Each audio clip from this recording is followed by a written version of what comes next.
Richie B, the party master, on Up and Go. Good morning. It's Tuesday, the 4th day in the month of January 2022. Alrighty then. We're here to get you up, to get you dressed, to get you fed and out to work or to school or to play. We're here to keep your company right throughout the morning, right through until 11 o'clock. Some facts and stats that we are not really happy to bring to you, but they've come to my attention. I thought I'd share them. Jamaica has ended 2021 with, listen to this, 1,463 murders.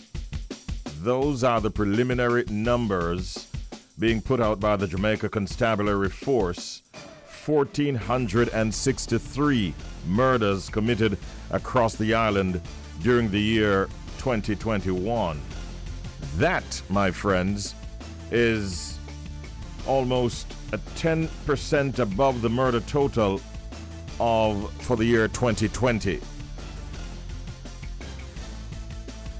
which saw an increase then of about 132 murders over the previous year. Is that how we're going to continue into this year? I really hope not. We looked at a breakdown of some of the stats and facts. St. Andrews South Division, they had the most murders, 143. We see where Westmoreland had 128 murders, showing a 60% increase over the previous year. In Kingston Central, they also saw a 55% increase. The troubled parish of St. James, or the parish of St. James, which had its own degree of troubles, let's put it that way. They had 160 murders down there, a 26% increase. And these are startling figures. I really hope and pray that 2022 will be a much, much, much less violent year in this country. Portland, that's the parish of my birth. Even Portland saw a 50% increase, although they recorded 15 murders, which was still making them the most peaceful parish, so to speak. But I don't like the part that says it's a 50% increase over the year before. So these are stats and facts that we thought we'd share with you on the informational tip, but very troubling statistics, ladies and gentlemen. I pray for peace and love and unity in every community for the year 2022 and beyond. Time now for WTF. We call it What the Fact. Do pigs sweat? You might wonder. Well, if you do, I'm going to tell you what they do and what they don't do. Imagine that. Pigs actually don't sweat. You heard? Yeah, they don't sweat at all.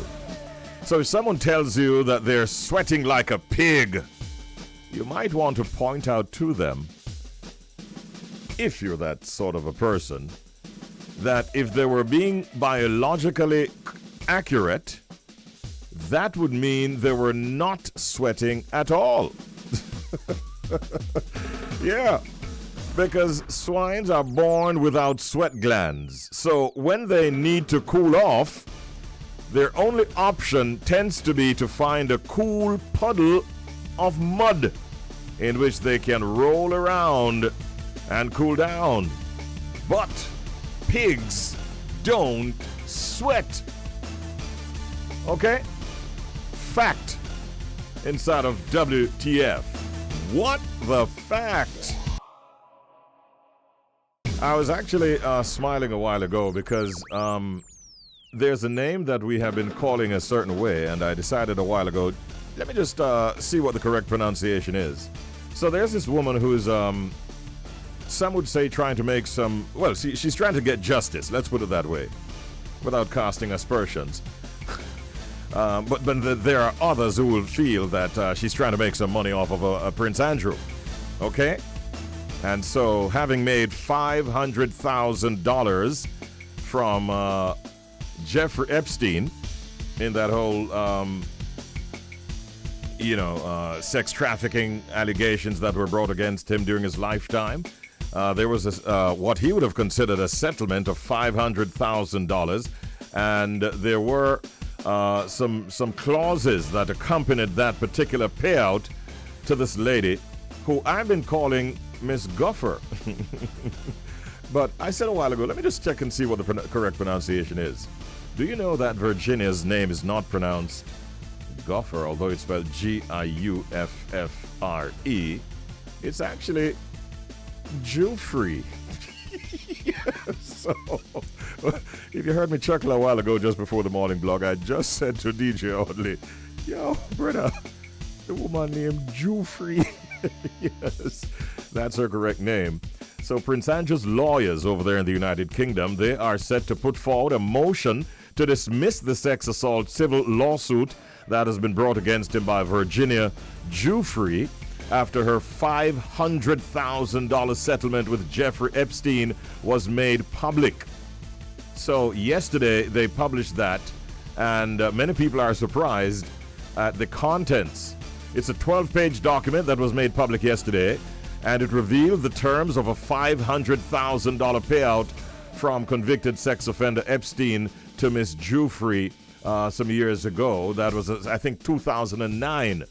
And in the document, it says it's to release, acquit, satisfy, and forever discharge Epstein and any other person or entity who could have been included as a potential defendant. And that is the line that Prince Andrew's lawyers are working with and are working as best they can to make sure that he's not brought in and be required to any payment or anything like that to Miss Juilet. So they're saying that if he might have committed anything at all, that settlement of $500,000 should be quite enough. Well, one thing is certain, Virginia is not going to be putting a lawsuit on me, because at least I got her surname correctly pronounced. I'm not going to call her Guffer again. It's Miss Virginia Juilet. Information out of the United Kingdom. We inform, we educate, and we entertain. Right now, ladies and gentlemen, it's time for us to get on with what we call our proverb of the day. And this is going to be interesting. I think everybody knows this one. That's how I feel at any rate. Let me not say it. Let me allow somebody else to say it, and then I'll give you the translation and the explanation. Here we go. New broom sweep clean, but old broom know them corner. Oh. You heard? If you didn't hear, listen again. New broom sweep clean, but old broom know them corner. Oh. New broom sweep clean, but old broom know them corner. Hey, translation. The new broom sweeps clean, but the old broom knows all the corners. We make sure that we give you the English translation every morning, because there are people listening to us in far and distant places who don't handle the patois very well unless they have someone helping them as an interpreter. Some people call it an interpretator. But so we make sure that we give you the English translation, and then we give you the explanation. Now, the explanation for that proverb of the day: new broom sweep clean, but old broom know them corner. Here's the explanation. We should strive for a happy blend between the old and the new, combining the freshness of the new with the valuable experience of the old. Yeah, that's what that really means. Strive to be for a happy blend between the old and the new, combining the freshness of the new with the valuable experience of the old. If you can strike that balance, hey, you'll be on to a much happier life. All right, that's our proverb of the day. I want to backtrack a little bit, though. You remember that story? We had our Pigs Don't Sweat in the WTF, and then we carried the story right after the morning blog about Prince Andrew. What reminded me to carry that story at that time was the whole matter of the WTF, Pigs Don't Sweat. Because in the arguments being put forward by Miss Juilet's attorneys, she says that Prince Andrew apparently was all over her as a teenager at a nightclub in London years ago, and that he was sweating profusely at the nightclub. And then she was whisked away to a hotel where she was taken advantage of. Now, Prince Andrew, you remember the WTF, pigs don't sweat? Prince Andrew is saying, I don't sweat. And I've had that problem for a long time. So I think they're going to be digging up his health records and getting information from medical experts to see whether or not he had some glandular issues that would have prevented him from sweating, to prove that Miss Jufrey would have been lying, according to them, to say that he was all over her sweating like a pig. Because Prince Andrew is saying, nah, it couldn't be me, because I had a sweating issue that was troubling me at the time. It's an interesting case, and so we keep on monitoring it, and as much as we have, we share. Right now, we do have a guest that we'll be talking to, and I just want to tell you that we're looking this morning at some concerns that the president of the Medical Association of Jamaica has put forward in relation to some healthcare workers who are currently in quarantine. So I want to be talking to Dr. Brian James about that issue and a few other issues to do with the nation's health. Good morning and Happy New Year, Dr. James. Good morning. Happy New Year to you. All right, wonderful to have you here on the program. Could you, right off the bat, explain to us, Doc, exactly what is your concern or your concerns about the status of a number of healthcare workers at this moment? Yes, I can. The Omicron is upon us. Mm-hmm. We are in the fourth wave, and what is happening is that there has been a significant increase in the number of cases. Yes. This does not exclude healthcare workers. So what is happening is that there has been a dramatic increase in the number of healthcare workers who have become infected, and as a result, they have to be isolated. When they're isolated, they cannot be at work, and that puts a lot of strain on the ones who remain. Mm-hmm. Not only if they've become infected, but if they have been in contact with an infected person, then they have to be quarantined. Mm-hmm. And while they're awaiting their results, and if they become positive, then they have to be out of work. So this already we are not replete with excess healthcare workers. So once more and more people get sick or have to be isolated, then it puts a major strain on the system. Mm-hmm. We're not certain with this Omicron variant what numbers we're going to be seeing in terms of number of patients who require hospitalization. And so it is a major area of concern for us. Because this is going to impact the services that you can provide within the health care industry. Definitely. Can you say what categories of healthcare workers are impacted? All categories. Mm-hmm. Every category of healthcare worker. The vaccination levels are not really relevant to this at all. There is an increase, starting in relation to the Omicron variant, an increased breakthrough infection rate. Mm-hmm. And so even the vaccinated might become infected. And if they are infected, although they're not severe, we haven't seen any severe infections among the healthcare workers at all this time. Mm-hmm. Even if they are not severe, they have to be isolated. So, Doc, having highlighted the issue, and we all understand what you're saying, how can this be fixed? What can we do at this stage? Two things that I think are significantly can improve the situation. One is if people observe the protocols and observe the restrictions that have been put in place therefore reducing the number of persons who become sick enough to need hospitalization. The second thing is if we can, the authorities, that is, if they can have a closer look at the isolation policy that we have, to see whether we can put a system in place that reduces the number of days of isolation or quarantine that the healthcare worker is going to need before they can come back to work. Presently, what is it? How long?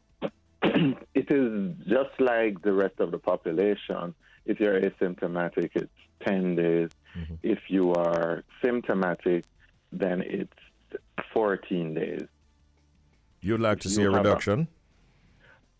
I think we will need to have a look at that to see whether a reduction is feasible without increasing the risk to the persons who are being admitted to hospital. Mm-hmm. And what level of reduction do you have in mind that you have thought about?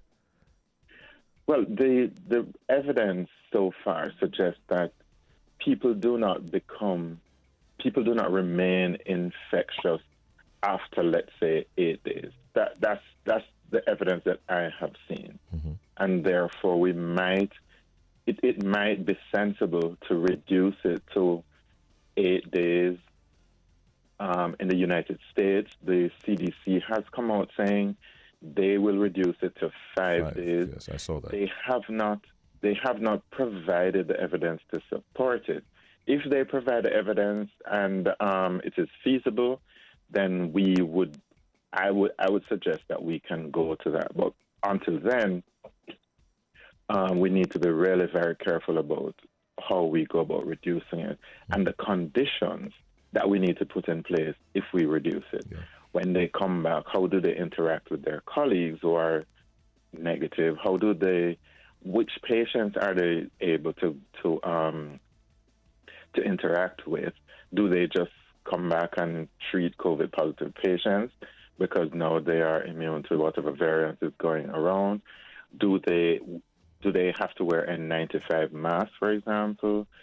Those kinds of considerations need to be put in place, need to be closely looked at. Mm-hmm. Doc, we spoke earlier about restrictions, and I have to ask you, what are your thoughts on the recent COVID-19 relaxed measures over the holidays? Well, we have been, throughout the time, saying that we do not believe that it is reasonable. At the point where we were over 100 persons in hospital, our positivity rates had not gone down to below the 5% that is recommended. So we were expressing a lot of concern about it. Mm-hmm. And I think, we've proven to be prophetic on that. Because we're seeing quite a spike right now. It is dramatic. Mm-hmm. It is more dramatic than any of the previous 3 spikes. Mm-hmm. Mm-hmm. It's amazing. And do you think this spike will continue trending in that direction? Yes, it looks that way. Yes. The experience that we've seen coming out of South Africa and the United Kingdom, the United States, and some other countries is that this is likely to be a much higher spike, mm-hmm.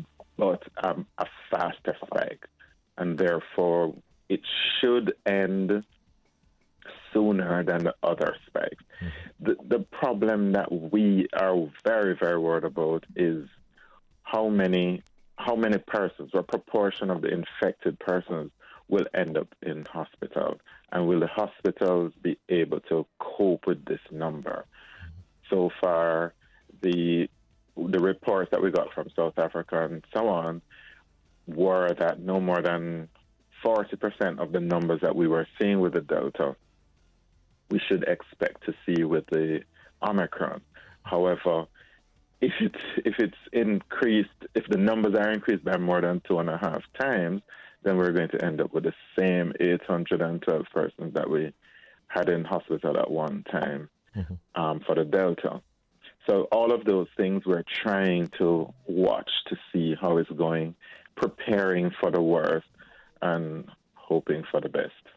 Is it a fact then that the spike is directly related to Omicron? It's as we stand in Jamaica now, we cannot say that definitively, but for me, it is absolutely clear that it's Omicron. It is behaving in exactly the same way as the Omicron variant behaved in all of the other countries that it went to before it visited us. So I have no doubt. A little bit more on Omicron, though. It seems it doesn't result in hospitalization as much as, say, the Delta did. Would you agree with that statement, Doc? So far, the countries that we have looked at, that is true. However, there are some significant differences between those countries and our country. So we cannot extrapolate too directly. The major difference between ourselves and South Africa, for example, is that in South Africa, they were recovering from the Delta variant to the extent of like 72%. All the persons who were in that province, of all of those persons, 72% of them had just recovered from the Delta. That provided them with a bit of protection. In the United States, also in South Africa, their vaccination rate is more than twice our vaccination rate. They're in the 40s. We're just about 20. The UK, similarly, their vaccination rate is nearly 70%, or just above 70%. And therefore, we would expect that they would get a bit of protection in terms of severity from that vaccination rate. Canada, similarly. So we cannot necessarily extrapolate as directly as that to say, well, once they have a low hospitalization rate, we will have a low hospitalization rate. We really have to see. All right. Finally, this morning, Dr. James, yesterday we carried a breaking story coming out of Israel of a pregnant woman who actually was discovered suffering from a variant, a combination of influenza and coronavirus. I think they dubbed it Flurona. Yes. Are you concerned about this? What can you say in this regard? Well, at the moment, my concern is about this fourth wave that we are in. That may or may not in any way, shape, or form affect us sometime down the road. But what we are having is a dramatic spike of the Omicron, in my view, and we are quite concerned about what it's going to end up doing to us. So right now, that's not really my focus. Okay. All right, Dr. James, we thank you as always for talking with us and sharing information that is very useful to the nation. We wish you a wonderful day today. Until the next time we speak, all the best for 2022 as well. Thank you very much for having me. All right, our pleasure. Dr. Brian James, ladies and gentlemen, the president of the Medical Association of Jamaica. Did I tell the listeners since I started that Apple has now become the first company to hit a $3 trillion stock market value? Yeah. Hey, DJ, I know normal money we are talking about. $3 trillion stock market value, brother. Richie, Yo. that is not crazy money. I know fool money as stupid money that you know. Listen. Stupid money. What? Yo. Well, that's well, listen. You buy all the street you live on. And a few islands as well. Listen, all your neighbor, if you're your neighbor in a trouble, you know, you just buy them out. That's a brother. You know what? More than I had.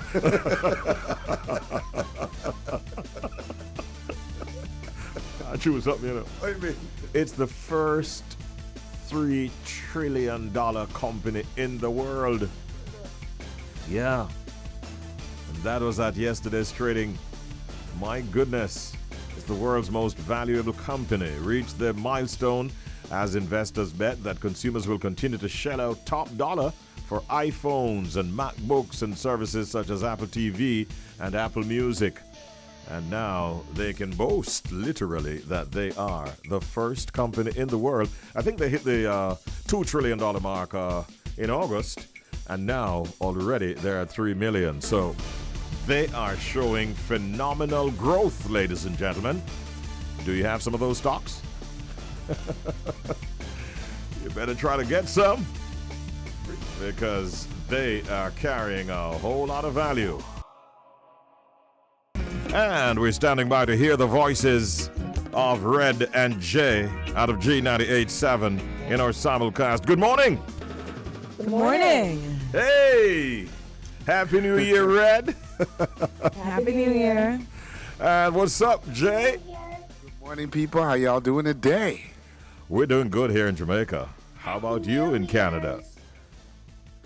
Well, did you hear Red Son? He just said Happy New Year's. He wants to say Happy New Year's. Come here. Come here, Shy. Richie, he's like on the camera.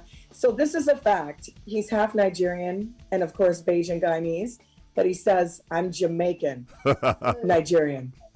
He's like, don't you see? I love Jamaican food. I'm Jamaican. That's all he says. Oh, really? Come here, Shy. You want to say hello? Say hi to Uncle Richie.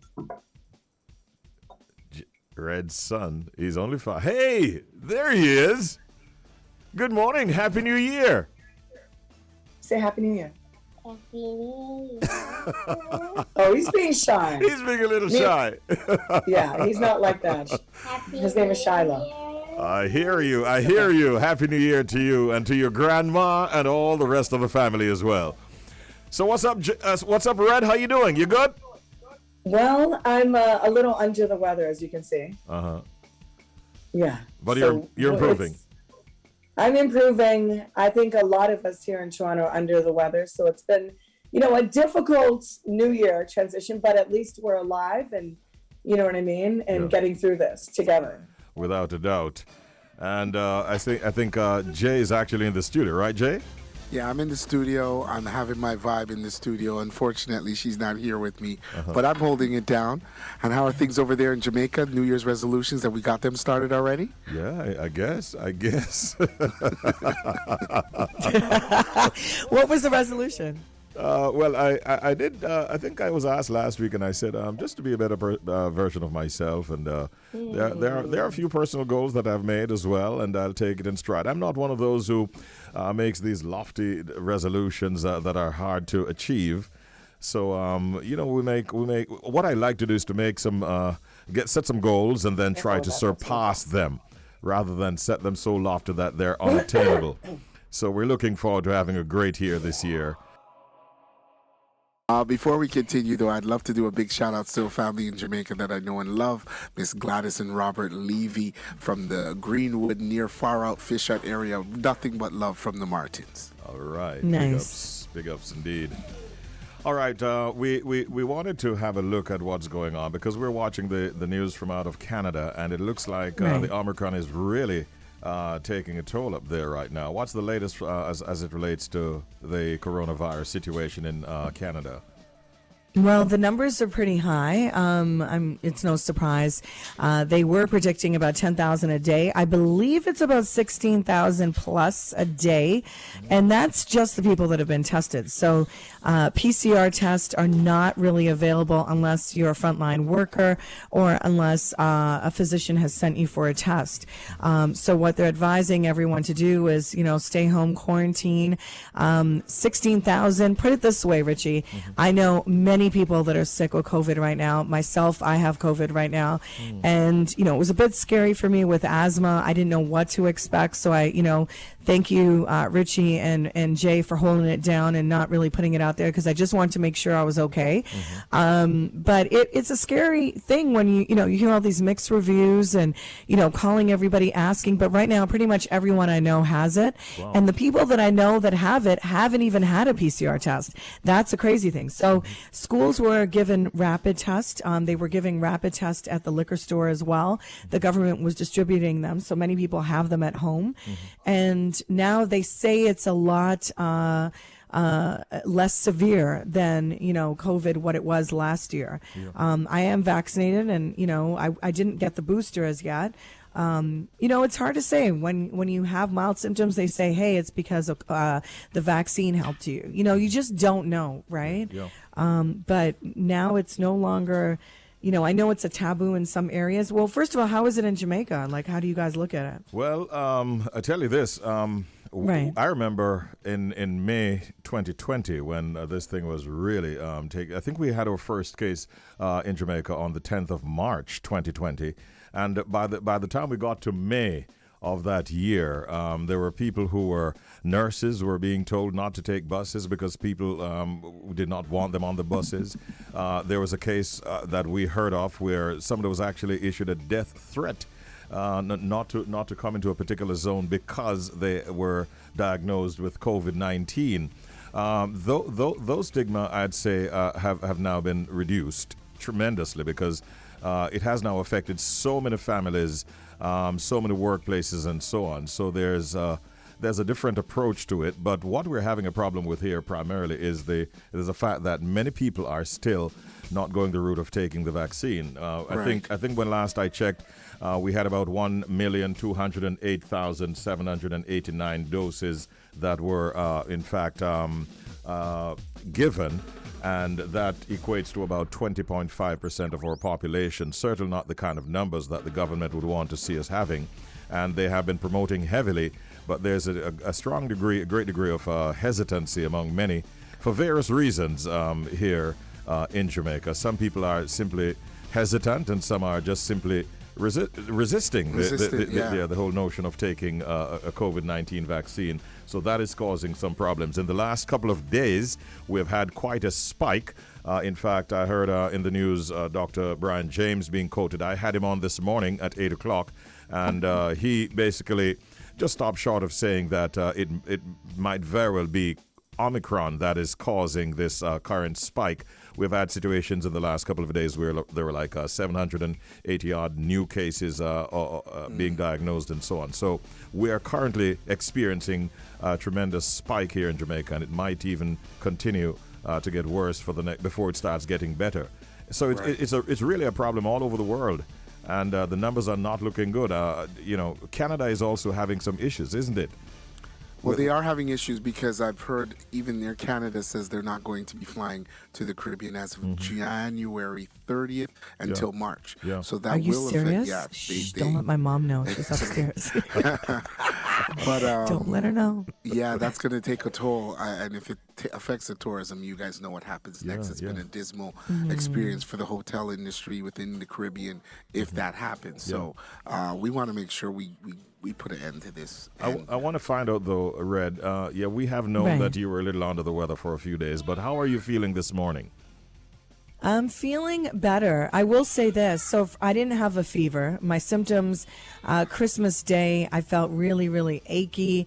You know something's wrong when you can't eat the shrimp. Like, you know something's wrong when you can't eat that rice and peas, Yes. And Mom and I threw it down, and I just checked out. I couldn't even drink. I just put my head down. We were playing board games, and my head was dizzy. So there was like headache. My symptoms were headaches, ache. When I tell you aches, it was just like all over my body. I knew it was something wrong. And I would just take like hot Epsom salts baths, maybe like 3 that night, up until 2:30 in the morning. And then I did a rapid test. It was negative. And then I did it again a few days later, and it was positive, and I did another one. So now I'm feeling better. The headaches, though, and the achiness in my head came back 2 days ago. And I've heard that it comes and it goes in waves. And Jay made a good point. He said, don't stop nursing it. So, I was taking some turmeric, some ginger. Well, you already know, Granny calls from Barbados, like, take that garlic and boil it and this and that. So I was doing everything. I made a soup, and then, added a little bit of Grace in there. Shout outs to Grace.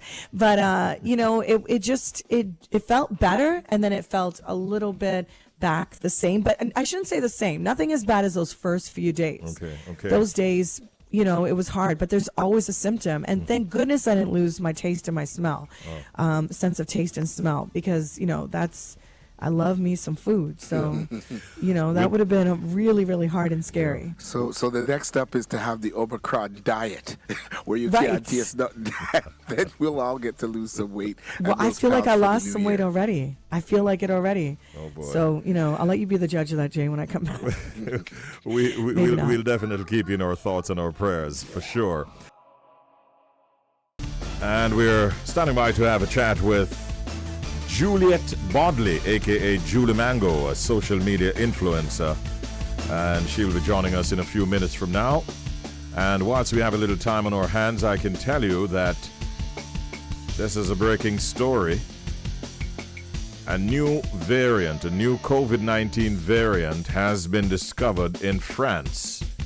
It is known as the IHU, the B16402 variant, and it has been reported this morning by researchers at the IHU Institute in France. I also saw in the report that it is believed to have originated in the Cameroons, and the mutant strain has 46 mutations, based on the information that's coming out of France a while ago. And they're thought to make it both more vaccine resistant and more infectious than the original virus. I told you I don't have good news.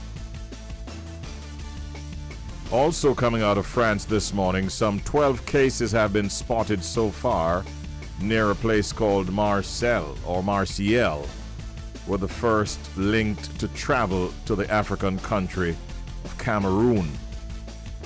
But the report says there's little sign that it is outcompeting the dominant Omicron variant, which now makes up more than 60% of cases in France.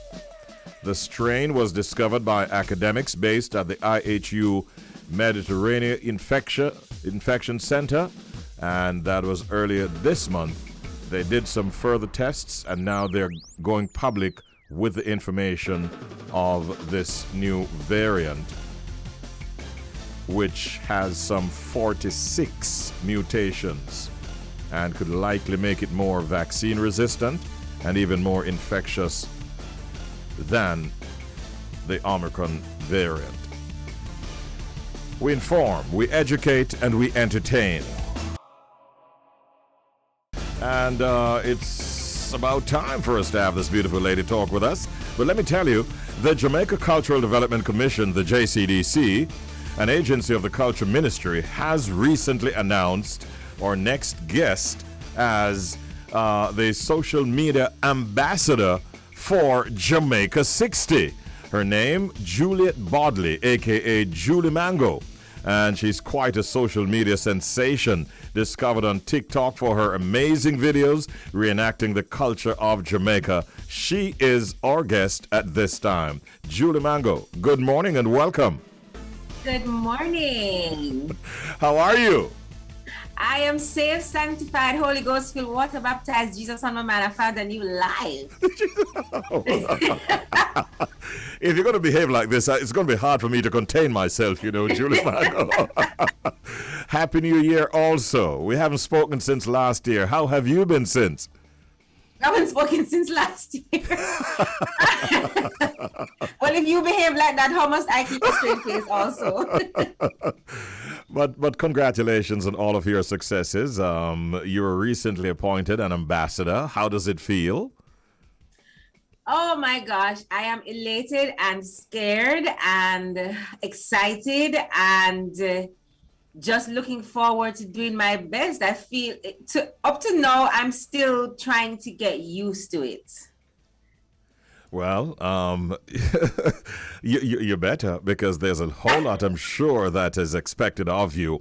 In a nutshell, what does this allow you to do as it relates to our upcoming Jamaica 60 celebrations?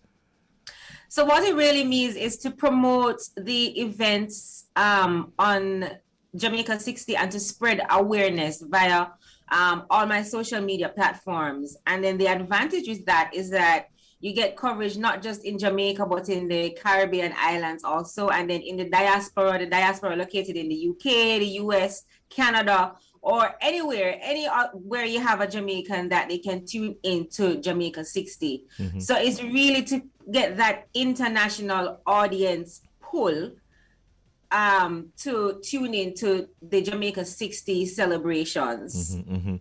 All right, I think it's an excellent choice, and we look forward to all that you will bring to the table for the next several months as we go towards our 60th celebration as an independent nation. How did you get the name Julie Mango? I used to eat a lot of Julie Mangoes, and then my dad named me that. Okay. That's a pet name. And I have to ask you as well, when you started putting out these videos on TikTok, did you ever imagine that it would have gained such popularity and have made you such a world-renowned star? Not world-renowned, watch up. Yes, and I mean it. Don't kill me. So no, I didn't, because it was my stepmom that sent me a video, and I reenacted the video how Jamaica does praise and worship in America how we do praise and worship in America versus Jamaica, and I reenacted that skit and posted it on TikTok, and it just went. So I did not expect all of this. Yeah.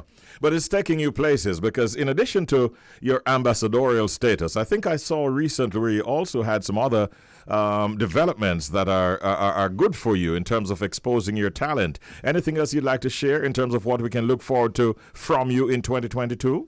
Yes. I will be doing the Julie Mango show. It will be comedy, and not just the regular stuff I have on Instagram. It will include some 3D animation and some graphics and a lot of other things. It will be like Instagram on steroids, and it will be streamed exclusively on First in Line Plus. Okay. We even pushing brand Jamaica right then and there. So, I know that Netflix is the big wigs for now, but this is a Jamaican born and bred streaming platform. All right. Yes. When do we start seeing some of those products via that portal? In the next 2 to 3 months. So stay tuned. Just follow my social media pages, my Instagram, my TikTok, my Twitter. I will definitely put it out there when the Julie Mango show starts. And it will be content for the entire family, and other social media persons will be involved as well. So it won't be just me playing all the characters like you see on Instagram. It will just be comedy and feel good vibes on steroids, really, for the baby to the 100-year-old. And if you have somebody older than 100, yes, they can tune in as well. All right. We're living in an age where social media is so popular and so prominent. Some people abuse the privileges of social media, but you have found ways to use it positively. What's the word to those out there who would use social media in a negative way? What would you say to such a person? I would say hurt people. So if you are using not just social media, but any tool at all to bring hurt or negativity to someone, it means that you yourself are hurting or experiencing negativity. And I would love to say to you that Christ loves you, and he is the only person or the only way that can help you to feel good within yourself. And I would like that person to know that they have value and they don't need to devalue themselves by being negative. Yeah, well said. When was the last time you had a Julie Mango? It is so embarrassing because them have Julie Mango at Walmart, but me can't eat them this because them the worse than carbine ripe. So the last time that I were at a Julie Mango was when I was into Jamaica down into November of last year. But after that, I haven't had no Julie Mango because me can't have no Julie Mango for hope here. Because first of all, it didn't even shape properly. They have to have a certain shape. Have to have the little bump and the tip there. Yes. And it have to taste like mango. Yeah. We want them up here taste like banana stain. Oh, really? Oh, my goodness. Hey, listen, you're a riot when you're ready, but I really am proud of what you've been able to achieve so far. And to let you know that we all here, we love you like mango, Julie Mango. Nice talking with you as always, and good luck for 2022. We'll definitely continue to monitor your progress. Thank you for talking to us this morning. Thank you so much. Much love. Mwah. And we wish them well. An update in relation to Sean Paul. Well, some people might find this kind of funny. But it seems like he had some confectionery at home. And I'm talking about confectionery, like some cannabis-infused pastry, if you get my drift. Cannabis meaning ganja. Now, it seems like he had these confectionery items sort of laying around the kitchen or something. And it turns out that members of his family, thinking that these were regular old confectionery items, pastry items, they just went and ate to their, shall we say, their heart's desire. Well, it turned out that having eaten these pastry items as they thought they were, his 90-year-old grandmother, Sean's 90-year-old grandmother, according to him, started hallucinating. Looking out of the window, thinking all the birds and the trees were changing in color. That was his grandmother. And then his mom, he says she was like the Cookie Monster. So, all of them, according to him, were stoned. Flat on the couch. And this is happening, I think, right in the Christmas season. Because they ate some cannabis-infused confectionery items belonging to Sean Paul, who sings a lot about weed, by the way.